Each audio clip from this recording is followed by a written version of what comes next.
Sebuah rekaman ramai beredar di media sosial Telegram pada Senin 12 Juni 2023. Dalam rekaman tersebut menunjukkan deretan kendaraan militer musuh yang hancur total di wilayah Zaporozhye. Jalan kematian ini direkam dengan menggunakan drone Brigade Pasukan Khusus ke-22. Hasil serangan angkatan bersenjata Rusia di arah Orekhovsky dekat pemukiman Rabotina Wilo terlihat jelas di sini. Di antaranya, 2 kendaraan militer Jerman 2A6, 3 BMR Leopard 2 RHMBV yang dipasok Finlandia, 2 BMPM-2 Bradley dan 1 Max Pro International MRAP Amerika, serta 1 Panzer ARV Jerman.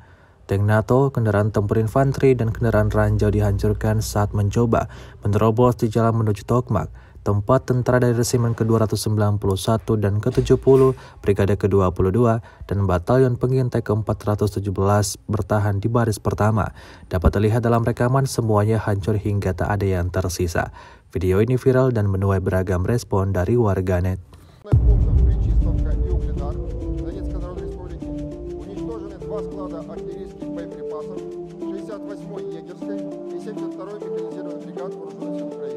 Поражение 86 подразделений в районах населенных пунктов Владимировка, Кременная Луганской Народной Республики, Табаевка Харьковской области,